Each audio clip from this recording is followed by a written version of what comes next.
Hopefully we'll learn. Who would like a backstage tour? So we're here live at the Florida Repertory Theater. Yes. And let us know your favorite memory of live theater and comment below.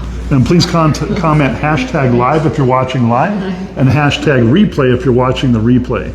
You guys are in for a real treat because this theater, downtown Fort Myers, the Florida Repertory Theater, has a real history. And you get to go backstage with us on a little tour. We will have to cut it off at a certain point where they don't allow cameras, but you're always welcome to come down in person to come to the tour. Yes. I'm Dave. And I'm Jay. From Insider Networking. Let's get started. Thank you. Let's not think about it. Oops, careful, watch yourself. Come along, get behind here. My house was fine. Luckily, it was not a wind event for us, so I was fine. I'm not in a flood. I'm a little farther in and higher up, so if I flood, we have bigger problems.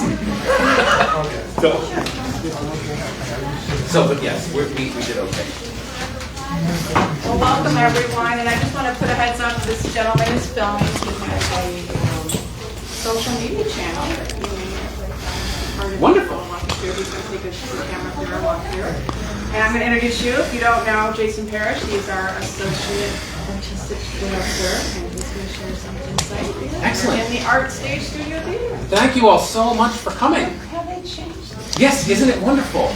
Yeah. So, like Deb said, I'm Jason Parrish. I'm the Associate Artistic Director here, and I'm starting my 20th season with Florida Rep. So we'll have questions at the end. I promise you there isn't something I can't get an answer for you on. So thank you so much for coming to our open house. You're here, and how many of you have been inside here to see a play or a musical before? Many of you have. That's great. For those of you who haven't, I'll give you a sort of a rundown of the history of this space and how it works with our historic arcade theater, where you've already been, right? They've been there? Oh, they haven't been there yet? No. Oh, terrific. Okay. All right, so here we are. Florida Rep is in the start of its 27th season. We were founded in 1998 with help from our founder and the City of Fort Myers and the Community Redevelopment Agency. They made it possible for this theater company to start here in downtown Fort Myers. Our home at the time was the historic arcade theater down the hall, where you'll see it later on. That was our main performance venue for the first, I think, 17 or 16 years before we opened up this as a second performance venue in 2012. So don't inspect my math. But in 2009, this space had always been an office. It was like it had a dropped ceiling, and I tell everyone that right about where that disco ball was, there was a structural beam pillar that went from floor to ceiling that held up the ceiling right there. And so we rehearsed our plays in here. We performed in the historic arcade, but we would rehearse in this room. The director would always sit up against that wall, and then we would rehearse in here like it was the stage with the set taped out on the floor. And we always joke that nothing ever happened at Florida Rep on center stage because of the pillar that was in the middle of that room. And so in 2009, we tried turning this space as it was into a performance venue. But you had to be creative, so we put seats on three sides, and we used the column sort of as part of the set, so audiences sat on either side of it, and we did a one-person show called the Santaland Diaries, and we had people coming to that, and they proved that we could sustain a second venue. Then the next year we tried 2 one-person shows, mostly because the stage was too small. You couldn't get a two-person show on that stage. And then we tried 3 one-person shows. And then at the end of that year, that third year in 2011, one of our board members, who's still on our board, whose name is Art Zupko, came to us with the money, the seed money, to sort of renovate this space. What'll it take, he said, to turn this into a theater? And we said, well, first we have to take out this beam. So we learned what it was like to reinforce the ceiling, fabricate a new steel beam, knock the old one down. And so then we had a big empty black box, which we could do theater at any configuration. And so you're looking at what we call a proscenium space, because there's a proscenium arch and audience on one side.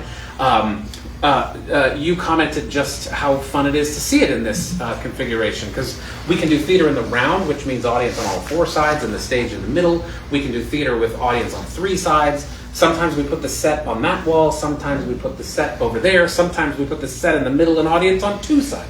So really it's what the play wants. It's what the director and the creative team want to do with it. And so for Forever Plaid, we thought this would be the best configuration to see this this musical, this homage to the 1950s guy groups, and it's a really fun musical. And what this space allows us to do is to do more intimate plays that are best experienced close up. So audiences will get as close as I am to you, or the actors will get as close to you as this. Some of them will sit over there, the piano player sits here and plays the piano, so you're right on top of the action. And no one in this space is further than 30 feet away, which is really wonderful. And it allows us to do a wider variety of work. It's part of our mission here at Florida Rep to do a wide variety of work: comedies, dramas, musicals, new plays, classics. We did The Importance of Being Earnest in this space. And that only worked. The only way we could have done The Importance of Being Earnest at Florida Rep is if we did it in this space, in the round, because it takes place in a London drawing room, a London country garden, and then the drawing room of the country house. And if you do it on that big stage, you have to build 3 full sets and then get them on stage and off stage. So when we decided to do The Importance of Being Earnest, it was natural to put it in this space, because if you do it in the round, you don't have to build walls. You just have to move furniture. And so we were able to do an intermission shift from the drawing room to the garden. And we made theater magic that way. And then you're right on top of these big Victorian costumes and hats and wigs, and it's a really wonderful experience. So, but also, this is only 105 seats at most, and so we are able to do theater in here that doesn't have to sell 300 tickets or 393 tickets. So we can take risks in here. We can run plays longer in here.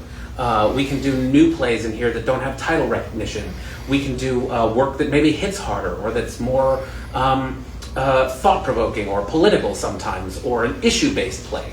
But we can also do really great musicals and comedies in here that you're right on top of. And so the art stage allows us to give you a wider variety of work. And then down the hall, we're doing this year an Agatha Christie mystery that has 12 actors, which you could never fit on this stage, right? If you had 12 people in this space, you'd be overwhelmed by it. The director would have a hard time figuring out where to put people.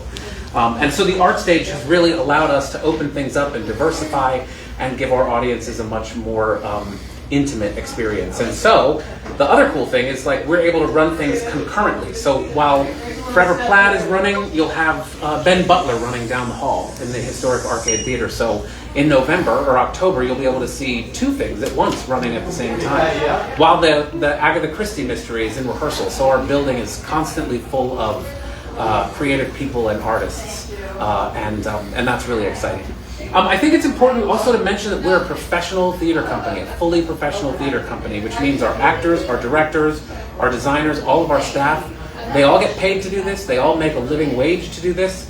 When we bring in actors from New York City or out of town, we fly them here on our dime. We house them in an apartment building that we own right in downtown, and then they live with us for 6 weeks or 8 weeks, and then we ship them back to New York City. And something that sets us apart from, say, the Barbara B. Mann, which is the touring house in town, is that those productions are copies of the Broadway show. So when you see Hamilton, it's the same production that's been rehearsed to be Hamilton on Broadway, except it's a touring cast, and they tour the country for years. It's been through here twice, right? So if you saw Hamilton the first time, it's the same Hamilton that you saw on Broadway or that you saw on tour 2 years ago. The theater we make here for you is theater that is handmade just for you, right? It's important for you to know that, like, that this business, making theater, especially regional theater, it's handmade. Everything that you see on this stage was put together by a craftsperson or a technician. Someone screwed in every one of those light bulbs and checks those light bulbs every day to make sure that they're working. For example, someone sewed this fabric together, right? There's lights, LED lights in this circle that light up in all different colors, right? So someone has touched every single stitch of the costume, or every single moment that you see between actors has been talked about with a director, a music director. So this is a handmade business, which I think is so important in our technological day and age, right? So I think it's so important that we're still here to give a collective experience. And the show is, we rehearse it to be the same every night, but it's not, because the audiences are different every night. We get a rehearsal performance report every night that says, the audience was wild tonight. They were clapping and on their feet. And then we get some that say, well, they were a more reserved audience tonight. They weren't going crazy, but they still enjoyed it, right? So what we do here in the regional theater is something really special. And if you were to see Forever Plaid again, it wouldn't be the same 4 actors. It wouldn't be the same costumes. It'd be the same script, but it wouldn't have the same beating heart that this production had. It would have one that was specific to it. And so I think that's an important distinction to note, is that we're not a community theater in the sense that our actors are not dentists by day and actors at night, or accountants by day and actors by night. And there's a place for that. I'm not disparaging community theater, and there's a lot of community theater here in Southwest Florida, and we should support that. But everyone here is doing this because they love it, and they want to do this for their living, and they're going to go, most of these actors are going to leave here from Forever Plaid and go do another show some other place in some other town. Or they'll get a Broadway show. We had an actor in that production of Importance of Being Earnest who left us to go and do a Broadway show. He was rehearsing the piano music for that upstairs in our housing, and then he got on an airplane and was in rehearsal the next day to understudy something on Broadway. So our actors are constantly moving and working all over the place. So that's an important distinction, I think, to bring up. We're a historic building. The Historic Arcade Theater was built in 1914. It opened as a vaudeville touring house, and then it operated as a movie theater from the 20s and 30s all the way until the 1980s, before that movie theater couldn't support itself anymore because everyone started going to fancy Edison Mall to shop instead of downtown. And they were going to the bell tower shops to watch movies rather than, the historic arcade down here. And so the city had the foresight in 1998 to partner with our founders and to partner with the redevelopment agency to make sure that there was art happening downtown, because we know that we're an economic driver downtown. Arts organizations bring people into neighborhoods, and then they help to revitalize those neighborhoods. When you come here to see a show, you have dinner, you have a drink, you go to the retail shops around town, and so all of that experience works together, the bars, restaurants. And even so, when we start bringing our staff back, sometimes the restaurants say to us, oh, the actors are here. That means the theater audiences are going to start coming to have dinner. Right, they all look forward to that. So we all work together. We're all part of the community down here. Any questions about this space or that space or what we do here? Anyone? It's beautiful. Well, thank you so much. We appreciate that. Has anyone seen Forever Plaid? Oh, yeah. Yeah, you've seen Forever Plaid. If you haven't seen Forever Plaid, I highly recommend. Greg, our producing artistic director, will talk about the season at the end, but it is a lovely musical that runs, it's so sweet and heartfelt, and the four guys doing it are all like top of their game young actors. One of them just played Evan Hansen on Broadway. Another one of them was just in that Jennifer Lawrence movie called No Hard Feelings. So, these actors are constantly working, and we're so excited that they say yes to our job offers and come down. And we're at a place where we're getting all of the first choices. We're so happy to say that every single one of the guys in Forever Plaid are the ones that we went to New York and saw and said, you're the one. We'd like to bring you down. So that's true of the whole season. So we got a great season lined up for you, and we're so excited that you're here. Thank you. Thank you so much. Jason, Yes. could you speak a little bit about the interns that you bring in? Oh, yeah. Linda, you not only have the actors as interns, Yeah. but the production. Absolutely. So Bill asked about our intern program, which also connects to our education program. So not only are we a professional theater company that's giving professional theater to you, we're giving an education to about 25-ish, I don't know the exact number, interns in all departments. We have 6 acting interns who come and do theater that we send out into the schools. So we have 3 productions. We're doing Velveteen Rabbit, Dear Albert Einstein, which is a really wonderful play about why science is so important for young people and students. And then we're doing Hamlet. We're doing a Shakespeare for free for all the high schools. We send that into all the high schools for free thanks to a grant. And so that's happening. And we send those out into schools. We bring kids to the theater to see those productions. And then those acting interns also get to audition for roles in our season. And so you'll see in the Agatha Christie mystery, you'll see 3 of those acting interns in main stage roles. In Lucky Stiff, you'll see 2 of them in main stage roles, and perhaps even in Shout. And then they understudy work roles all over the course of the season. So I started out as an acting intern at this theater company. I came here fresh out of school. I sent in my VHS tape in the fall of 2004, and they watched it and they liked it, and here we are, right? All these years later. So yeah, it's been quite a journey. And when I first came here, the education department was small. The whole staff was small. There were only 4. I think there were 5 total interns. One costumer, 1 stage management intern, and 3 actors that year, and we've grown to over 20. And so those are people that we work with all season long, and frequently they come back to be low-level staffers, then mid-level staffers, and now our assistant production manager is a former intern who was our sound person for, I think, 5 or 6 years. We have designers who work on our main stage who started as interns, actors who continue to come back through the program, who go out and they go get master's degrees, or they work for 5 or 10 years, and we continue to bring those people back to work on our stages. So that's so smart.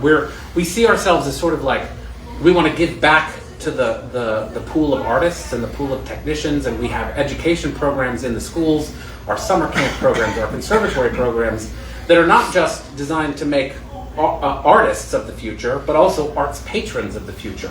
I think it's so important in our community that we're building a habit for people to come to the theater, to come and see theater, so that we're not just relying on people who come here as retirees, right? We want to make sure that there's also an appreciation for this organization inside the community from the earliest ages. So that's why we're out in the schools, and that's why we're trying to supplement arts income. Thank you for that. Or arts education. So thank you for that question. All right. For our next Thank you. session. Thank you, Jason. Thank you so much. You're so welcome. We're going to take you in some of the backstage areas, and then we'll eventually land on the arcade stage. But I'd just like to give you a little warning. There's some steps, there's some inclines, there's some potholes, narrow passageways, so just a little heads up on that. But it's not a flight of steps, but there's a few steps. So if that's a problem, just let us know. We can do something to the side for your tour. But if you're game for a few steps and a little bit of ramps, follow me. All right. Follow me. Thank you so much. Thank you for being here. You might have to stay towards the front because of the microphone. Yes, sir. She said we can. Oh, She's going to tell me. no, I haven't. She was. You need to get up front so people can hear her. Yeah. She was remarkable. Yeah, she was like, not just for me, she was for students. She was one of those teachers who would find the underdog and support them and bring them along. So, when she passed, I actually Jay, passed it on. You were the only reason. you need to get up. Step down, okay? I think all of us who were in this business back with some of that. The more you write about mom, Oh, she was wonderful. Yeah, thank you for asking. Wear random things on all sides. Come on in. So this is our backstage area, and you're okay. You can catch some of this. This is where our stage manager sits and calls the cues for the shows that are in the art stage. So you'll see a little window there. And stage managers are like, key to the whole operation moving and continuously moving. They are alongside for the rehearsals, they're there for the director, and when the director sets the show and we're done, this is how it will be. It's their charge to keep it going and continuously looking like the director left it. And so they'll call cues, they'll let the lights turn on and off, the sound cues, everything that happens with the show, and they'll let actors know it's time to go, all of that. So this is a very important little spot, as tiny as it is, but a great job that they have to carry on. This backstage area, they're a little bit behind this crowd here. There's a little doorway. That's one of our dressing rooms. We also, I'm not going to take you this way just because there's too many things to navigate. This is another part of our backstage, and there's dressing areas. There's also, for this show, they have tables laid out with all the props on them, all labeled so they know where to find them when they have to grab and go. So that's a whole area that's used for that. And then when we head this way, we're going to go, it's more or less an industrial hallway. We've got laundry facilities. We've got some dressing rooms down at the end. We'll pass by a little space where our costume people will hang out if they need to fix things or while they're finalizing costumes or whatever. So they have a little space back there too. And then we're going to stop in the very luxurious green room where the stars hang out. So I'm going to go ahead here and you'll all follow me. Just watch your step. It's mostly flat here, so you should be okay. And we'll pass the industrial zone. Jay. Again, they might have something set up. I'm going to give away a little spoiler that wherever class has some fire heating going on. So they got some things to set up.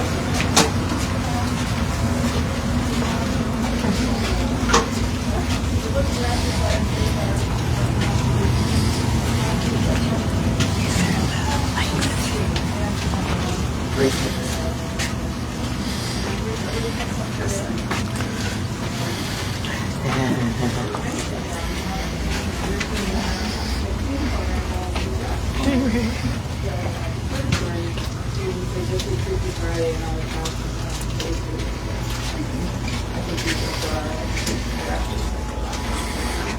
got everybody now? Okay. This is it. This is the luxury right here. This is the green room. And this is a shared space, as is all of the hallways here for both stages. So when we have Ben Butler starting up here soon, and then we also have Forever Plaid running, or whenever the next show comes, there's going to be all the action running through here while those shows are going on, and people crossing paths and the whole bit. So yeah, it's an old theater, it's an old building, small spaces, small tight spaces. So we make a joke of our green room being so luxurious, but you know, it does its job. I'm going to walk us through this door here. We're going to go into an outdoor breezeway. That might not be so exciting to see, so we might turn off the camera for that. It is a little bit challenging to walk through here because it's just a tarmac basically with some potholes. And then we'll take you in the back door for the arcade stage area. So please do watch your step as we walk this way. There's a step down at this door, so step down and we'll come through. You can hold the door for the next person. Hi everyone. So I guess we will be filming this next part. I'll just cover the camera. So you'll see there's two buildings joining here. We are all one building, but this is just actually connect here again to the house. So when you're an actor and you're doing your thing, how do you see? You need to come back here. This is your path. So they don't only just learn how to recite their lines or dance or moves. We got all the things to navigate. We got everyone? Okay. When we come in here, there's a little incline up, and you're going to take a sharp left and go up the ramp, and then you'll see you're on stage. You should be greeted by a few people there. If not, then just hang tight and I'll be there. Watch yourself on the ramp here. And then when you go left, there's another ramp. Watch the edge of the ramp. Take your time. Go left. It is a ramp. There is a railing. Hold on to that. Yeah. That's a good question. I don't know on next year's tour. I don't know the answer off the top of my head. Alright. Watch your step going up the ramp. Oh, you're funny covering. I mean, you know, I just meant it wasn't very glamorous to see. It is an old building, though. Very interesting. This is probably part of the charm of working. Oh yes, you know, I mean, theaters across country, there's so many different scenarios, some old ones, this is like glamorous compared to other tiny ones. So, and our actors really love coming here because they can stay in the same building and they don't have to jump in a car and go anywhere. So we house them, which is nice. And continue up the ramp. Thank you. That's backstage right there.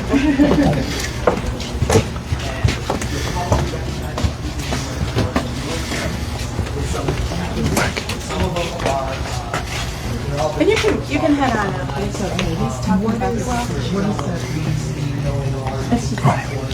Excuse me.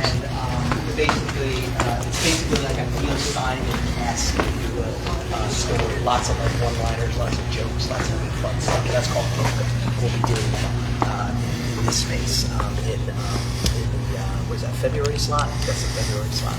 Then we move to Shout the Mod musical. If you saw Beehive and you enjoyed Beehive, you'll probably like Shout the Mod musical. Basically, this follows a group of young British women in the 60s who are writing into this glam magazine and also performing different songs from the 60s. You'll hear, oh gosh, Shirley Bassey songs in there. You'll hear stuff from, Lulu, where some of her music is in there. Dusty Springfield.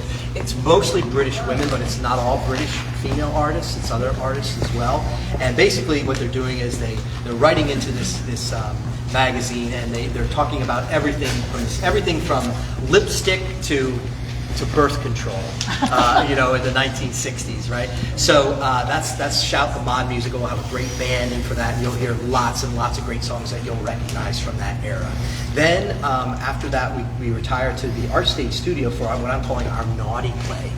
And I'm saying it's naughty because it's a power play between this man and this woman. Basically what the plot is, a young actress shows up to audition for this adaptation of an 18th century German novelist is having his book adapted by this director. And in the play, it talks a lot about power play. It talks a little bit about control and who has control in this female-male relationship, and there's a little bit of S&M in there too. So you might want to avert your eyes, but not really. I think you're all old enough that you can enjoy this, and it won't be too naughty. But it is naughty, and we did that for a reason. We wanted to finish the season with something saucy. And this is a little saucy, but it's very funny. It's written by David Ives. David Ives has written mainly comedies, a Chicago writer. And he penned this, I don't know how many years it's been now, but it did run on Broadway for a short time. It was on the Broadway stage. And I hope that you'll come and join us for it, because that's how we're going to finish out the season, with something saucy. Any questions? Any questions about the season or what we do, or any questions about subscriptions? Because I'll answer those too. We had the group in here. I don't know if we was chatting with you, but the last group that was in here. If you're not a subscriber, you should really think about it, because it's a really good deal. I mean, if you look at what especially if you book online shows, this year we're doing something even more interesting and more advantageous to the 9-show subscriber. We have, of course, the Privileges card. If you come downtown, you get discounts at all the restaurants. You get free parking, right? You come to the show, you get free parking. So you come down before the show. It opens 2 hours before. You go out to dinner. You can leave your car there, whatever. Come back. You can come back the next day and get it if you have to. Don't tell anybody I told you that. But you can do that, and it's free parking in downtown. That Privileges card is good at now 12. We have 12 restaurants on there. And if you get the full 9-show package, and then I promise you I'll stop pitching in a minute, but I just think it's so great I can't not tell you. You get 50% off your concession items. So if you like to drink double Kettle One vodka at the bar, you're going to get a really good deal by using this card, because you get 50% off. By the end of the season, I mean, you might be pretty sauced, but you're going to save a lot of money. You're going to save a lot of money. So consider that. It's a great thing, and also you kind of become part of the Big Rep family too when you subscribe. So. If that's not it, I'll move on to the next Thanks group. so much, Greg. Thank you. Thanks, Diane. Thank you. And I'll turn it over to. We're going to come right back this way. Diane. You're going to follow that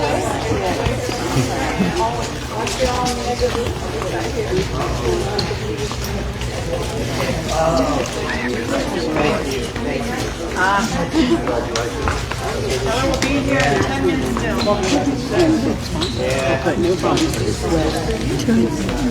Wow. For my group that just arrived, we have set foot on the art stage, the arcade stage. We were in the art stage. This is the tiny one. And if you look out, if you've been here before, you'll recognize where you are by the red seats. The theater holds 393 seats. And as you heard before, this is a proscenium, because we all sit there. Those seats do not move. So once you come in, that's the arrangement. It's not like our art stage where we can change things around. And I'm going to have Charles Clark, who's our director of production. He's going to talk a little bit about what's involved with creating sets. And then Greg, who you caught a little bit of the end point there with Greg, he's our producing and artistic director, and he's going to tell you about the season. But I'm going to turn it over to Charles, who's going to give you a little insight on how production works around here. Hi guys, welcome to the big stage. I'm Charles, as Deb said. I'm in charge of all the scenery, sets, lights, paints, props, sound, everything that happens on the stage except for acting. So it's a big job. We start usually about 2 months before the show hits the stage. We meet with the director and the designers. We get a concept of what the show's going to look like. And then it goes into production, so we start building it. We break down all of the designs, put it all together, load it in here, paint it. We pull all the props we can out of the warehouse, or we scour the city to find that special something, like Greg's special chair. And then, and then we go into techs. We spend about a week in techs with lights and sound and just different elements of the set, make sure all the special effects work. And then we present the show to you guys. That's what we do here. Any questions? How do you recruit your staff? You have very talented people. Appreciate that. There's a few forums that we're able to post on that cater to the arts. So we go there, and then also there's a theater conference that I go to once a year where we look for our interns, and that's for the entire Southeast. Yep. How do you select interns? What's the process you go through? I ask them a bunch of rigorous questions, like did you graduate? Can you swing a hammer? Do you have a driver's license? But there's a lot of training that happens on the season. So when they enter the theater, they usually have a very basic core knowledge of how theaters operate. Like stage managers know how to do spike marks on the stage. They know how to mark script, stuff like that. But then when we bring them in, they actually get to do it for 9 shows plus the 2 conservatory shows, and it's at a repertory theater, it's very intense, it's very fast-paced. They have to repeat it over and over again. And they have the guidance of the technical director, the shop foreman, the paints artist, the paints charge, props master, all those people who are seasoned and have been around for a while. At the end of the year, you give them a review. Yep, we'll give them a review. We'll do an exit interview with them. If they're really good and we have a space open, we'll bring them on the staff. And if not, they usually go off to do summer stock. Yes. When one production finishes, is that when you start working on the next one? No, so I'm usually working about 2 to 3 shows ahead of what's on the stage. So it's about a 2-month process for a show to get on the stage. So currently, this show just closed yesterday. We've been working on Ben Butler for about 2 weeks, and Forever Plaid went up. So when we were finishing up Forever Plaid, we started on Ben Butler. So it's constant. It's constant. We don't stop. Yeah. I see marks on the floor, and they're different colors. So they have to do with acts, or like what? They have to do with placement. So these benches, these tables, these are all props on the set, so they'll get pushed out to different places for different scenes. So the scenes are a certain color. Like I see, like a lilac and a blue, and so it's okay. When you guys are standing on where the big kitchen went, which is just off stage right there. What's this area up top at the back of the theater? We call that the bridge. That's where the stage manager sits and calls the show. The lighting op executes the show, and then the sound op for musicals sits down in the house. Wow, across that entire area? Yeah, usually in the center there, and then for previews, our designers will be over to the right, so you'll see like 4 or 5 heads up there taking notes through the whole show with the little lights glowing. And then over there we stick our server. It's not that, just the company server. So you saw the backstage for the art stage where our tech people and our stage management says, this is luxurious over here. Yeah. Here. Also got a couple spotlights up there and a lot of gel. And you can't see it from here, but there are levels up there. Like there's one is, there's different levels where people are sitting. Some are up, some are down. Oh, okay. Yeah. Can't really tell from this angle. It takes a small army. Usually on a show we'll have a light op.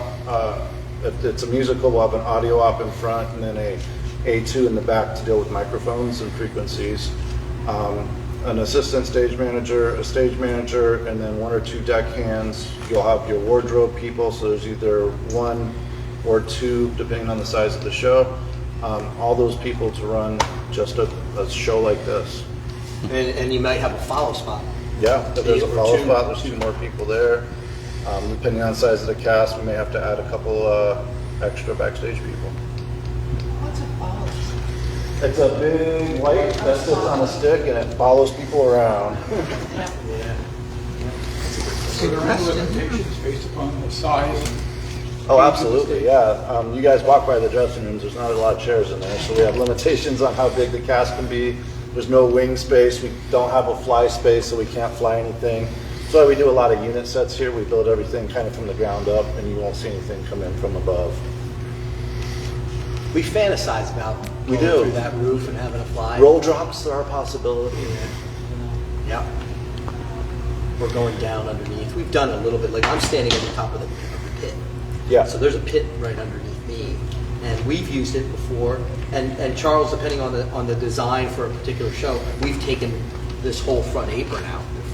Or just a section. leveled it. Or leveled it, Yeah. taken a section out. So if you've already been constructing sets for upcoming productions, are they stashed away? Yeah, that's somewhere? a great question. We have a scenic shop that's about a mile away from here. Oh. And then, I don't know the square footage. Do you know off the top of your head? I would say Big. that's at least 10 maybe 15,000. 15,000 is, yeah, that sounds about right. So the back half of it is all just prop store, just like walking through an antique store. There's chairs and tables everywhere. Ovens, refrigerators, just anything you can think of. Swords, guns, it's wild back there. The occasional rat, no.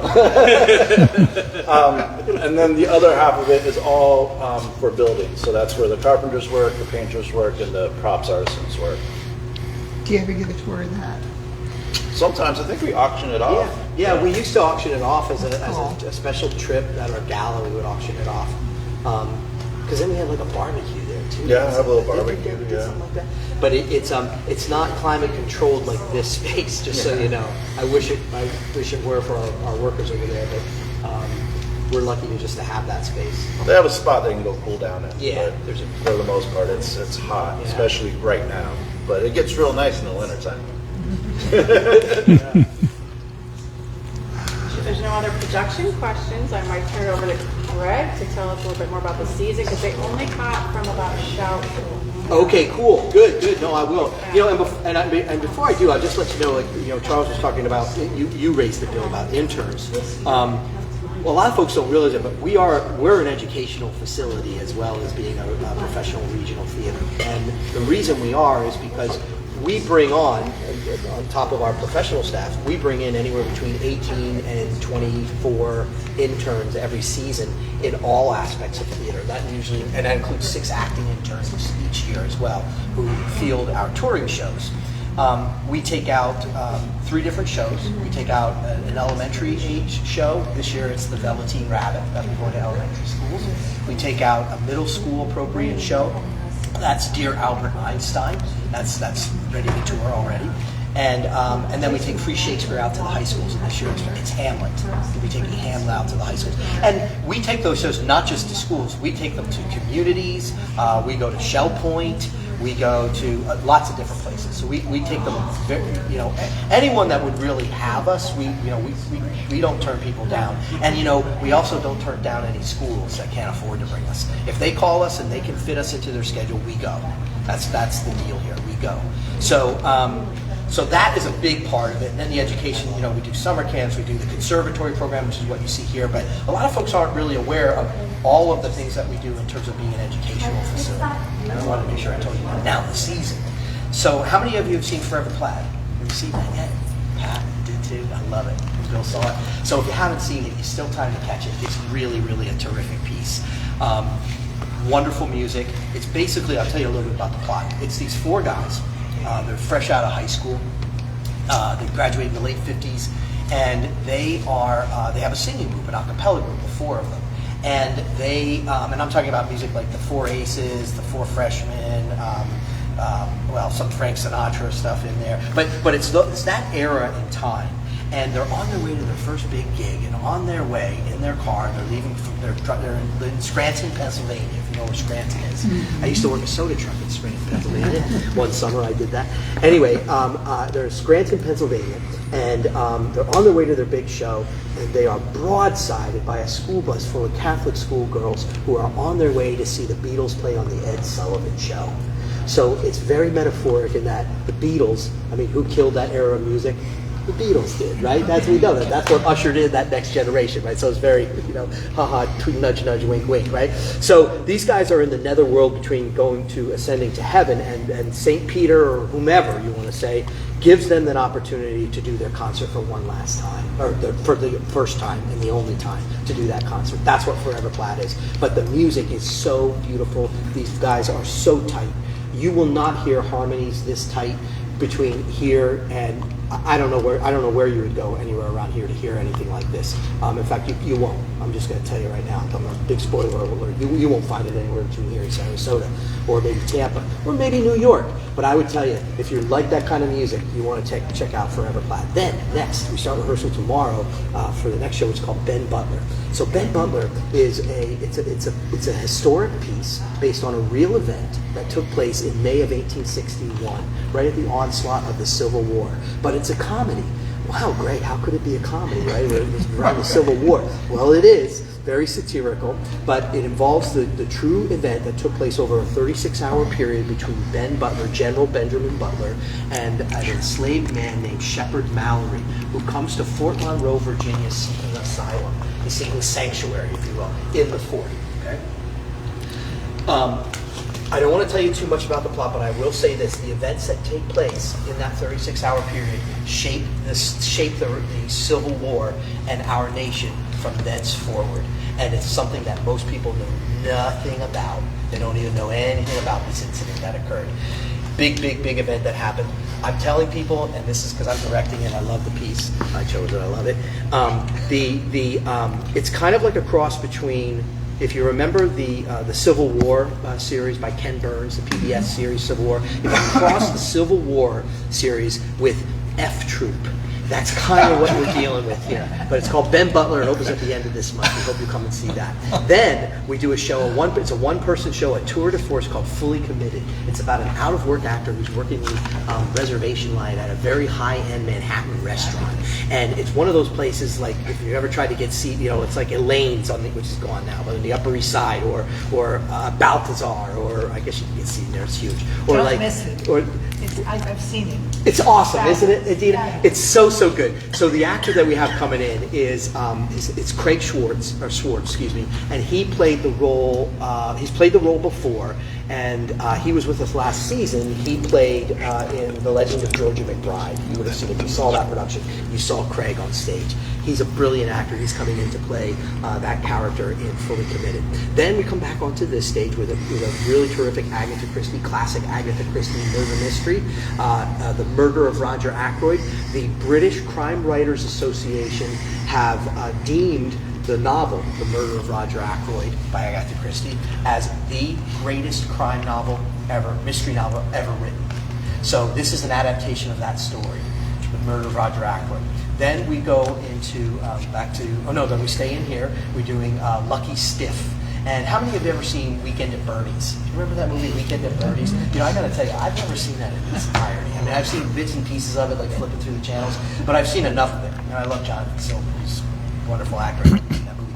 Anyway, Lucky Stiff is another comedy. It's a murder mystery farce. It's written by Stephen Flaherty and Lynn Ahrens. That's the same writing that brought us Ragtime on Broadway many moons ago, which was a huge hit, Tony Award winner. They did Cinderella on Broadway. They've done so many hits. Anastasia, more recently. Seussical, they did Seussical. They're a great writing team, and they've written this beautiful play about a hapless British shoe salesman who finds out that he's heir to $6 million in diamonds from his uncle. But to get those $6 million, what he has to do is he has to take his uncle's body to the south of France, to Monaco. He's got to go to the casinos in Monaco and take him for his last vacation, even though he's dead. He's got to take him all over the place. And if he completes all the tasks that are on a tape recorder, where he gets the one task after the next task, kind of like a goose chase. If he gets all of that done, he gets the $6 million in diamonds. If he doesn't complete those tasks, the money literally goes to the dogs. It goes to the Brooklyn School for the Dogs. So that's what's going to happen if he doesn't complete it. But it's all kinds of chase scenes, hapless, there's a mobster involved, and it's so well written. It's so good, so funny. That's Lucky Stiff. Then we move into the small space with Bloomsday. Bloomsday is a beautiful time travel love story. And it's basically about this couple who meet when they're 20 years old in Dublin, Ireland, and this gentleman from the States, an American, he travels there. He's only there for a short period. They never really take their relationship anywhere because he's only there for a short period. But it's all about what woulda, coulda, shoulda been, because they separate. And then 35 years later, the gentleman comes back to Dublin to look for basically the love of his life, who he didn't marry. But and then you get to see him talking to his younger self. She's talking to the younger boy. He's talking, and it's all this sort of cross-pollination of different characters talking to their younger selves and their younger special folks that were in there. It's really a beautiful, beautiful story. It's well constructed. Stephen Dietz is the writer, and it's called Bloomsday. So we hope you'll join us for it. That's in the studio. It's basically a romance.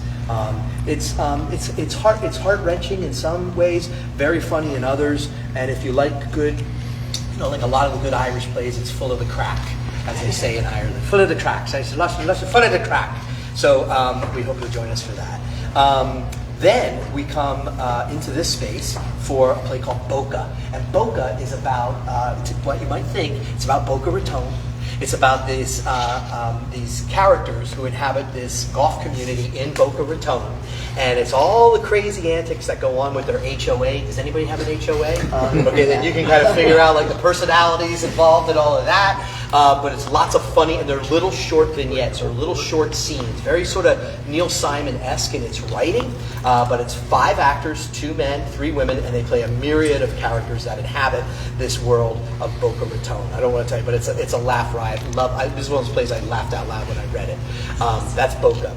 Then we come back. Then we're still in here, and we do a play called Shout. It's a musical called Shout, the mod musical, and it basically follows all these great British songs from 1960 up through 1969. It's not so different from Beehive because it's an all-female cast, but it's a very different story because there's more of a storyline in this.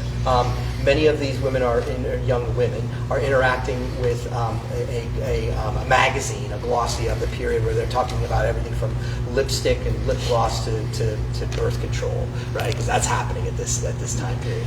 So that's Shout, the mod musical. Then we finish up the season with what I've been calling our naughty play, and it's naughty because there's a little bit of lingerie in it. There's a little bit of S&M in it, and there's a lot of power play between this guy and this gal. This actress shows up for an audition. She's late. It's New York City, and the director, who is also the adapter of the story, it's an 18th century German expressionist author, and it's very much if you know that era of writing, it's very dark, in terms of the writing, but this actress who shows up is clearly wrong for the part when she shows up. She's late, the guy wants to get out of the room, he wants to go home, etc., etc. But as the evening involves, there's lots of switches and changes and some very interesting things that happen that you might not expect. But it's sort of, it's seductive, and I've been calling it the date night play. To spice up things at home, but it's a very, I said it, and but it's a really great piece that was written by David Ives, who's a Chicago-based playwright. He mostly has written comedies, so there's lots of great zingers and one-liners and things like that in there too. But that's Venus in Fur, and we'll be closing out the season with that show in the studio. Any questions? Sounds terrific. Thanks. It's the whole season. Yeah, that's it. That's the whole. That's the awesome. Whole kit and caboodle, so to speak. Yeah. What's the last education show?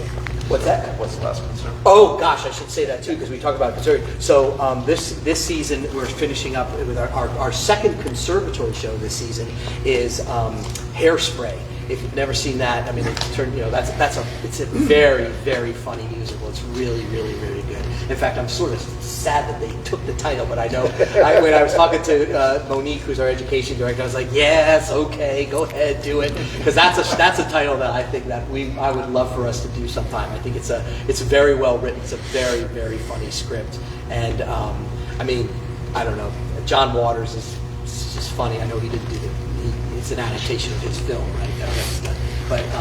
That's what our conservatory is going to be doing as a conservatory show in the spring. And then we go into and then we go right into summer camp. See, that we are never dark here.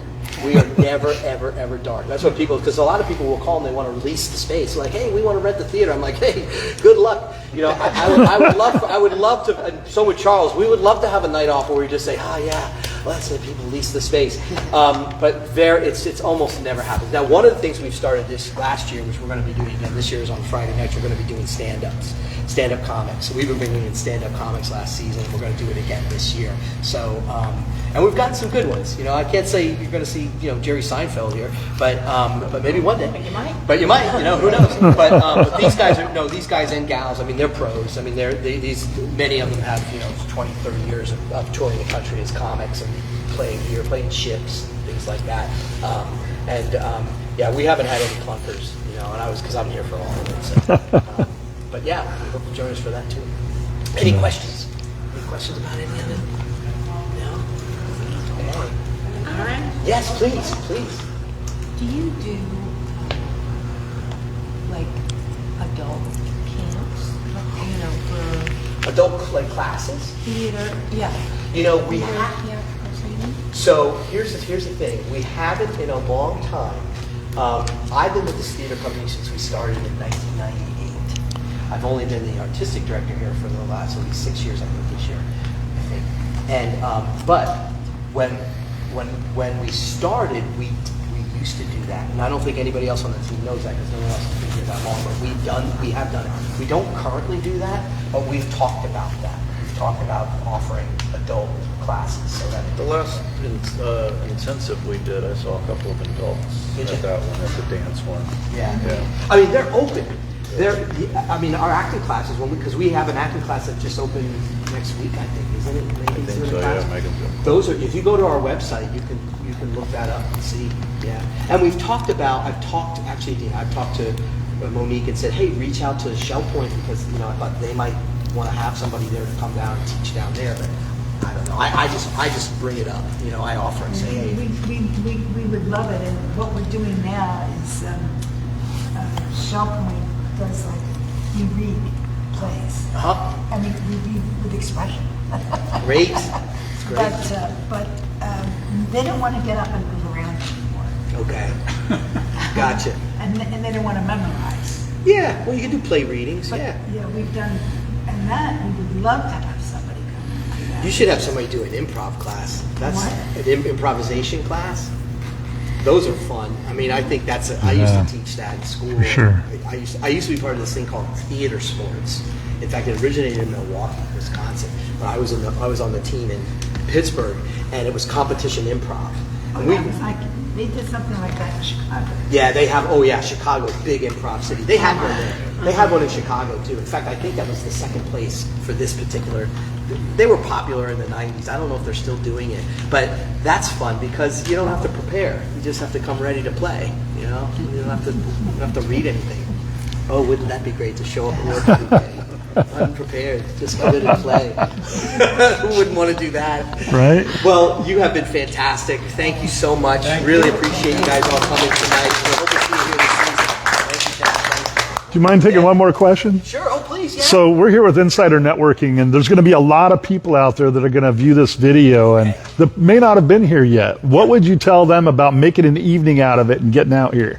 Fantastic question. So, as you all know, we open up our parking lot 2 hours before the curtain. So if you want to see, our shows start at 7 except for opening night. Our matinees start at 2.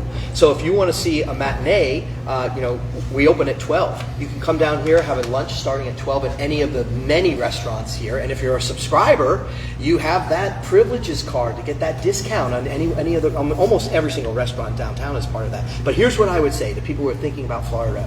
Be a subscriber. Come downtown 2 hours before the curtain when we open up our parking lot. Go out, have a fantastic meal, come back to the theater, enjoy a great show. Don't have to worry about paying for parking the whole time you're here. Go back, get your car, get in your way, and go back and have the greatest conversation with your spouse, your partner, your wife, your friends, girlfriends, boyfriends, whomever on the way home. Because we do a lot of different styles of theater. We do a lot of escapist type things, but we also do some very thought-provoking theater here as well. So, yeah, it's a great afternoon or a great evening to come downtown. Outstanding. Thank you. Just kind of, the question has been kind of in my mind as I watch Sky News, the British news every night. You advertise on it. Yeah. So I was just wondering how many Brits fly over for. Well, we have if they have a helicopter, we have a pad. We have a pad in the back. No, I love that you're seeing that. I love that you're seeing that because that's all Deb's work. Deb has really taken a charge and yeah, she does a brilliant job. And one of the things that Deb has booked us into is streaming channels and things like that where we're getting advertising. Because like Sky News, you watch Sky News, Bill, because you're smart.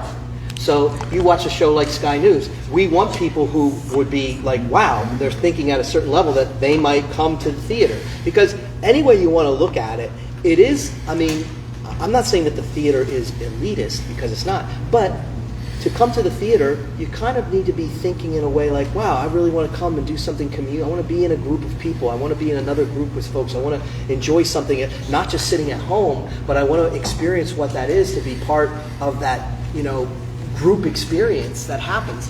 And I bet you people who watch Sky News are people who would come to the theater. Oh, I'm sure they are. Yeah.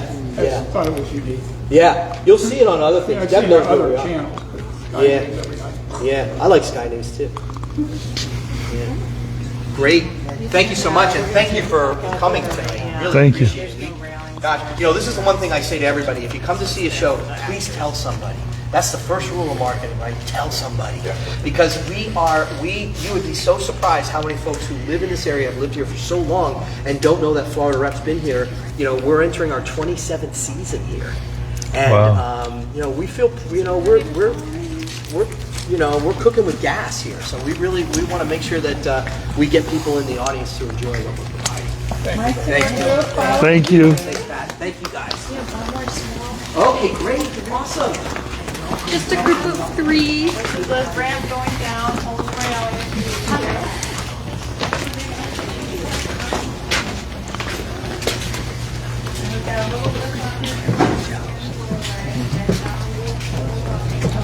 Stage.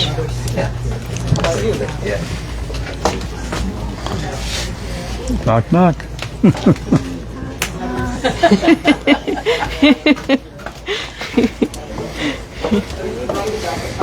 Yes, watch the potholes as you're heading towards that door. You're welcome to go inside the green room and I'll catch up with you there. Watching to make sure everybody's safe. Watch your step over there, right here.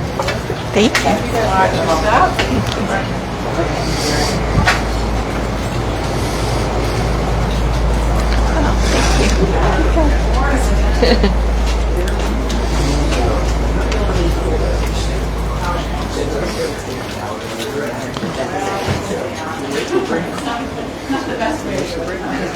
This is great. All right, very good. I'm gonna lead the charge now. This is our kind of the spot for the costume group.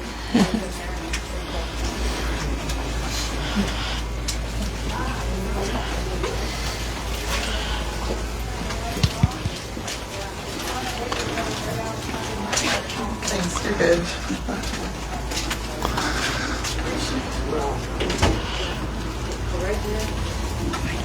Let's do a quick.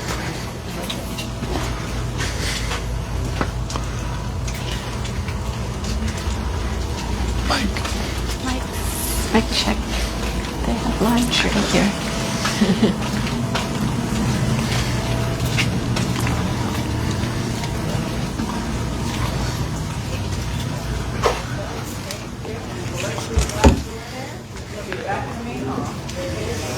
Watch your step here again. Thank you. Thank you. Thank you so much. You're welcome. That was awesome. This is such a beautiful hallway. Yeah, this is the Look at the architecture. What is the age of this part of the building? Well, beautiful. The whole building itself was like the brickwork, and even in the main arcade area here, the hallway used to be like an open air market. So then they filled it in sometime after that. But this So is like nice. a whole arcade of shops. Somebody called it arcade. It was a shopping center, basically. I see. That's why. Beautiful. Have And the then shops it's always around. had the theater with it, of course. Thank you. Thank you. Yeah. Thank Right you. back where we started. Thank you. Did you have somebody that you wanted to talk? It's a cleanup, but it came up over text. Okay. So unless you have specific questions, Okay, no. plenty, all right? All right, fantastic. We appreciate you. Thanks for having us today. And hey, folks, there is so many different restaurants outside this door down here for you to stop and eat at when you visit the theater and you come down from one of the plays. There's galleries, there's shopping. It's just a really beautiful place. Really nice evening you can make out of this. Jay? Here's Forever Plaid, and it looks like they're still running till October 27th, and that was one of the shows they were talking about. The box office is this way, and Yep. you can also check them out online at their website. We'll also put that down below. Comments? Yeah. Comment and let us know what your favorite part was of the backstage tour. Well, we hope you enjoyed the tour. I'm sure many of you have been to a theater, but you've probably never seen backstage, so we found that really interesting. We hope you guys enjoyed it as well. Let us know what you think below. Thank you so much for tuning in, and follow and like for more. Feel Yep, free David to J. from also Insider share. Networking. Thank you, everyone. Thank you. Have a good night. Bye.